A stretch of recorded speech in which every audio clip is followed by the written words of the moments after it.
हाँ तो देखो इधर इम्पेरेटिव सेंटेंस को थे कल, जिसमें हमने 3 नियम तो पढ़े। चौथा रूल था, चौथा रूल देखिए, जब रिपोर्टेड स्पीच कौन सा होता है, जो इनवर्टेड कॉमन होता है, इसमें प्लीज या काइंडली वर्ड दिए, वो 2 वर्ड याद रखना इसमें, प्लीज और काइंडली वर्ड आए तो उसको हमें इनडायरेक्ट बनाते हैं ना, उसमें इसको हटा देते, इस 2 वर्ड को डिलीट कर देना। जब इनडायरेक्ट बनाए तब, डायरेक्ट में तो दिया आएंगे, एग्जाम में जो क्वेश्चन आएगा डायरेक्ट में आएगा, तो ये दिया आएंगे, उसमें हमें क्या करना है, इन दोनों वर्ड को हटा देना है। और रिपोर्टिंग वर्ब,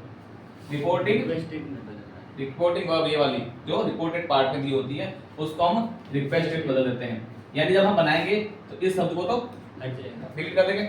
जैसे ही का तो ही, सेड टू को किस में बदलेंगे, रिक्वेस्टेड में, मी का तो मी रहेगा, ये रिक्वेस्टेड टू मी। अब देखो प्लीज हटाते हो क्या लगाएंगे पहले, यहाँ कल बताया, कल क्या बताया था, टू जोड़ते हैं ना, मैंने कहा था इंपेरेटिव सेंटेंस में वर्ब के आगे टू जोड़ते हैं, तो टू, बाकी पूरा सेम आएगा। ड्रैंक, मी किस में चेंज होगा, हिम, उसके लिए लाना है, मी का बजेगा him a glass of water.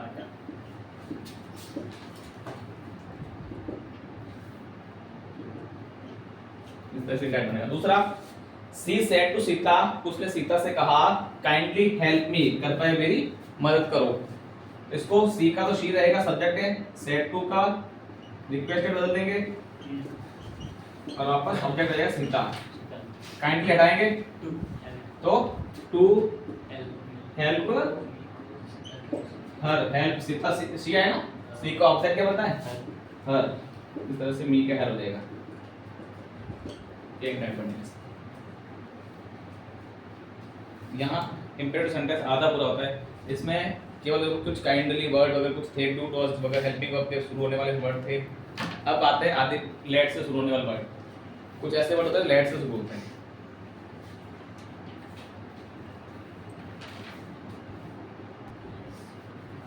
देखो इधर इंपेरेटिव सेंटेंस को लेट में बदलना, लेट मुख्य रूप से 2 बातों को प्रकट करता है। पहली चीज प्रस्ताव, प्रपोज करना किसी के लिए या किसी से परमिशन लेना।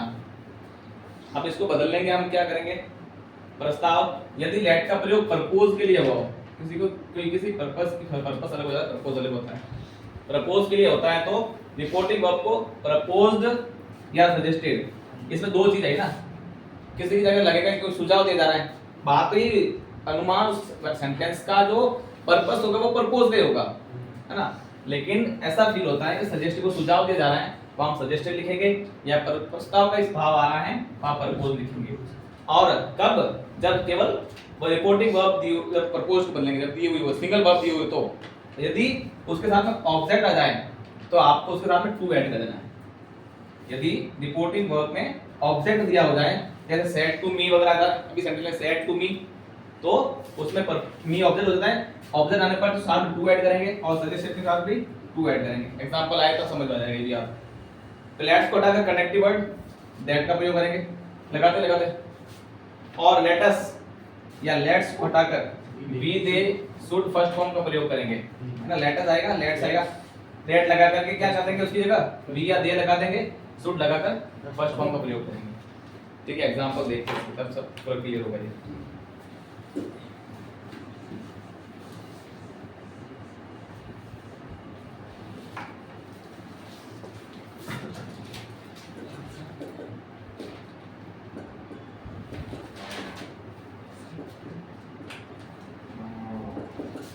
Ram said to Mohan,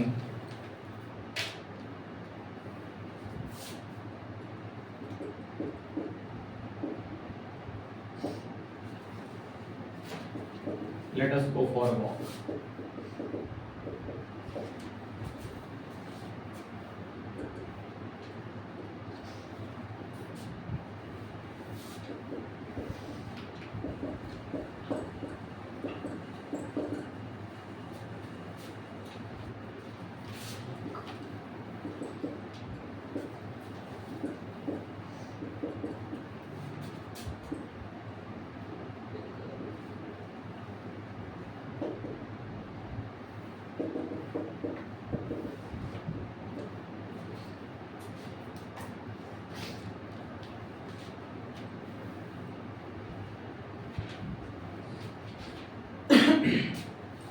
चले देखो इधर तो बनाते हैं सेंटेंस को। पहला सेंटेंस है, अब देखो एग्जांपल इसके ये 3 नियम लिखे ना, इसके अकॉर्डिंग सेंटेंस कैसे चेंज होता है वो देखना। पहला है राम सेड टू मोहन, हमने पहले लिखी रिपोर्टिंग वर्ब को प्रपोज या सजेशन बदलते हैं। ठीक है, राम सेड टू मोहन, राम ने मोहन से कहा क्या, let us go for a walk, आओ वॉक के लिए चले। तो दूसरे को क्या कर रहा है, वो प्रपोज प्रस्ताव ही रख रहा है उसके सामने, प्रपोज पे भाव आ रहा है, प्रस्ताव रख रहा है तो प्रपोज लिखेंगे या प्रपोज टू, दोनों में से एक आएगा। केवल रिपोर्टिंग वर्ब है तो प्रपोज लिखना है, साथ में ऑब्जेक्ट दे रखा है तो देखो सेड टू मोहन, तो मोहन क्या हो गया, ये सब्जेक्ट, ये वर्ब आ गई और ये ऑब्जेक्ट आ गया, यानी मोहन दिया हुआ है तो हम टू का प्रयोग करेंगे प्रपोज के साथ में। तो ये हो जाएगा राम प्रपोज्ड टू मोहन, पहला नियम ये क्लियर हो गया। दूसरा नियम कह रहा है कि लेट को हटाकर दैट लगाना है, लेट को हटाओ दैट लगा दो। अब देखो लेटस या लेट्स को हटाकर बी या दे लगाएंगे, अधिकांश आपको दे का ही प्रयोग करना है। वे गए तो पास हो जाएगा, ऐसा नहीं कहे कि हम गए, वे गए वॉक के लिए, तो अधिकांश हम दे का ही प्रयोग करेंगे। तो लेटस को क्या लिखेंगे, लेट को हटा दिया, लेटस पूरा तो मानेंगे तो दे गो फॉर, दे शुड आ जाएगा ना पहले, they should go for a walk, इस तरह से बन जाएगा। फिर दूसरा सेंटेंस इसके अकॉर्डिंग बनाओ, द गर्ल सेड, अब जो ऑब्जेक्ट है नहीं, तो ये सेंटेंस क्या है, let's play hockey match today, आओ हम हॉकी मैच खेलें। इसके सामने ऑब्जेक्ट है, किसके सामने प्रस्ताव रख रही है कोई पर है तो वहां ये सुझाव है या क्या है, इसके सामने है प्रस्ताव रखने के लिए ऑब्जेक्ट है, सामने प्रस्ताव किसके, राम के पास मोहन है लेकिन गर्ल्स के पास कोई नहीं है, तो द गर्ल्स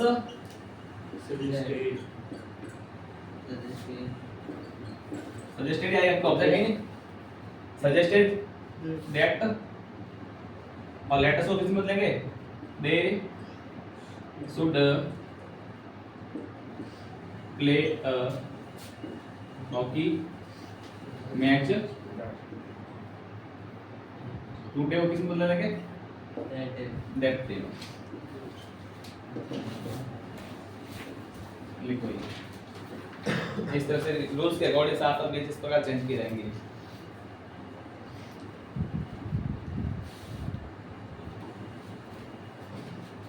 है ना, लेट के बाद अलग आ रहा है, ये तो इसमें साथ जुड़ा है, लेट के साथ अलग आ रहा है, इसमें लेट के साथ अलग आया था, वहाँ प्रपोज शो हो रहा था, और साथ में आ रहा था वहाँ सजेस्टेड भी लिख सकते हैं, इस तरह से इसको शो किया जा सकता है।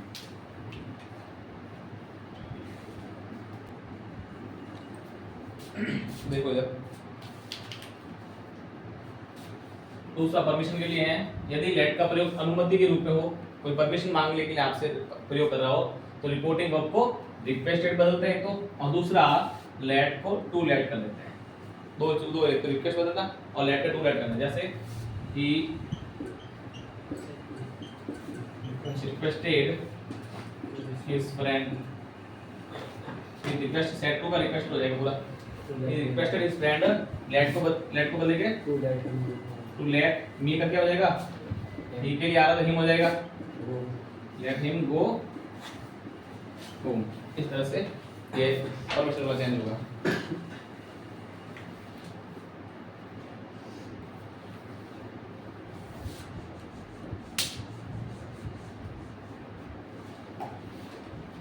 ठीक है,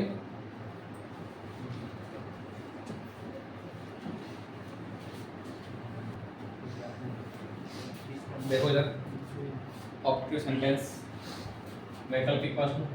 तो पहला, अगर रिपोर्टेड स्पीच प्रार्थना, प्रे, कामना, विश, आशीर्वाद, ब्लेस और श्राप, कर्ज में अर्थ में का प्रयोग हो, में का प्रयोग हो तो ऑब्जेक्टिव सेंटेंस कहलाता है, में होना चाहिए, अगर सारे आगे में नहीं आए तो ऑब्जेक्टिव सेंटेंस वो नहीं होगा। फिर ऑब्जेक्टिव से इनडायरेक्ट बदलने के नियम, पहला, इसमें रिपोर्टिंग वर्ब सेड को, जो सेड वर्ब आएगी, सेड टू वाली आएगी, उसको विश्ड, ब्लेस्ड, कर्ज या प्रेड जो ये दे रखा है इसमें बदलेंगे, बदलकर ऑब्जेक्टिव सेंटेंस को असर्टिव बनाएंगे, असर्टिव का मतलब सकारात्मक बदल देते हैं। रिपोर्टिंग वर्ब पास्ट में हो तो रिपोर्टेड स्पीच में को माइट बदल देते हैं, यदि पास्ट में दिया है तो बनाएंगे, सेट टू किसको शो करता है? Reporting verb. फर्स्ट फॉर्म तो से होती है, सेकंड सेट है, ये तो पास्ट टेंस को शो कर रहा है। इसको हम मे, तो मे का क्या हो जाएगा? माइट। फिर कनेक्टिव वर्ड दैट लगाते हैं और जो इंटरजेक्शन मार्क होता है हिंदी में कहे तो विश्व में बहुत चिन्ह होता है, उसको फुल स्टॉप में बदल देते हैं। चलिए देखिए इसको क्या बनेंगे? ही सेट टू किस बनेंगे? कामना में या फिर आशीर्वाद में? चाहता है ना, क्या चाहता है? मे यू लॉन्ग यू, उम्र लंबी हो, चाहता है बहुत कुछ। ये सेट टू उसने मुझे कहा था, विश लिखना है ना, ही विश्ड, मुझे कहा तो मुझे, ही विश्ड मी, उसने मुझे कहा, तो कोई जिंदा कौन रहेगा? लंबा वो किसकी है? मी को किस बदलेंगे? आई बदलना है, ऑब्जेक्ट क्या चेंज करना है? He wished I might, that नहीं जोड़ना है क्या? दैट आएगा, he wished I that आई नहीं आएगा। I you का बाद करने का, आई डेट कैसे होगा? wished that he wished that me I sir me तो लगाओ। कंफ्यूज मत कर, मुझे कर रहा है कब से। he wished me that you का I might long, ये बनेगा।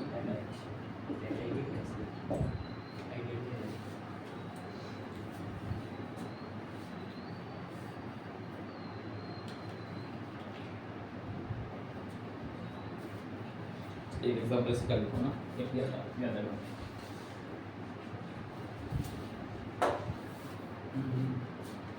बेटा वो काट देता है।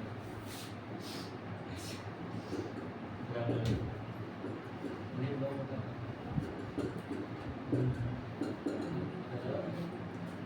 The big said me they.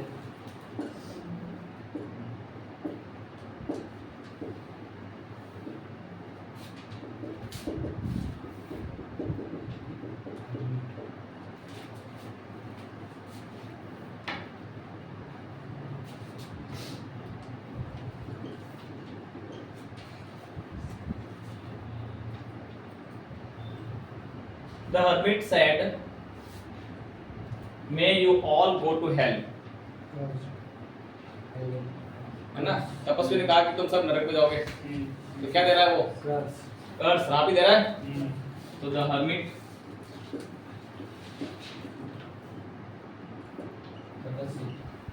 cursed that you पे क्या बदलेंगे बताओ?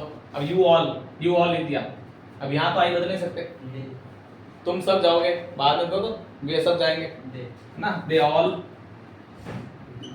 मे का बदलेंगे माइट गो टू हेल, और क्या तीन हटा देना, इंटरजेक्शन मार्क हटा देना।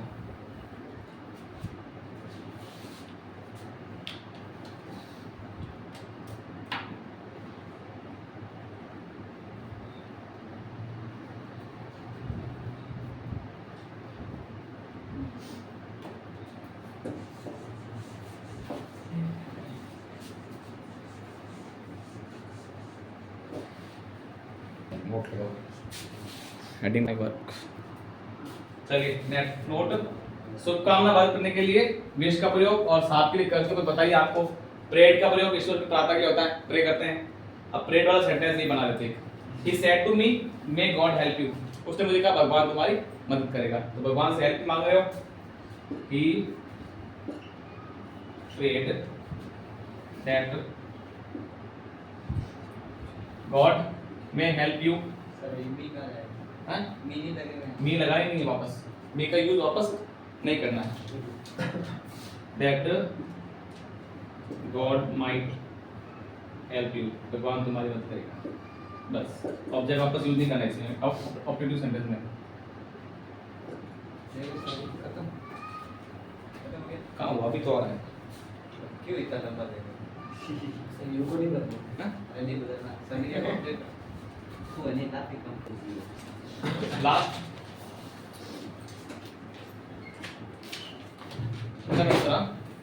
यदि रिपोर्टेड स्पीच में गुड बाय या गुड नाइट, गुड बाय का मतलब क्या होता है?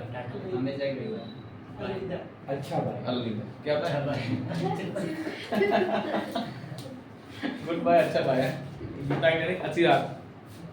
चलो गुड बाय मतलब अलविदा, बैड का मतलब क्या होता है, जुदा होना, अलविदा होना, बैड भी यही शो करता है। अब गुड नाइट बोल के सोते हैं तो क्या होता है, सो ही रहे, जुदा ही हो रहे हैं, है ना। रात को 12 बजे यूज होता है सबके, आगे मत सोचना। का प्रयोग हो तो सेट के स्थान पर बैड का प्रयोग होता है होगा। तथा इसी में मैं अलग लिखा, अलग नहीं लिखा, गुड मॉर्निंग वैसे बैठ कर लिया है। गुड मॉर्निंग, आफ्टरनून या इवनिंग का प्रयोग हो तो सेट के स्थान पर विश लिखते हैं। गुड नाइट के लिए भी बैड लगाना है और मॉर्निंग के लिए विश लगाना है। पहला sentence he said good bye, क्या लगाओगे, he बैड दैट, उसने कहा मैं bade that good bye, my friends नहीं, गुड बाय। माई किस कौन बोल रहा है, क्या बोल रहा है? वो ही बोल रहा है किसको, किसी के दोस्तों को, माय फ्रेंड्स। तो ही का क्या हो जाएगा, मी का हिज फ्रेंड्स सर राइट है, थोड़ा जी की तो करना है। इनडायरेक्ट। और सेम यही है ना। यहाँ क्या है, गुड मॉर्निंग, तो सेड को किसमें बदलेंगे, विश में, wish that good morning my friends, वापस वही फ्रेंड्स।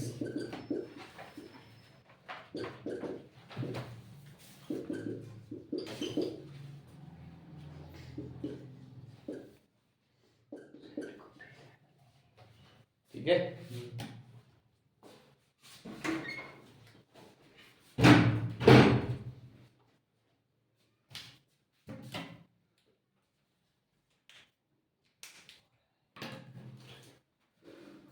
लिखो। अब यहाँ डायरेक्ट इनडायरेक्ट अपग्रेडेशन टॉपिक पूरा हुआ। कल नए टॉपिक के साथ शुरुआत करेंगे।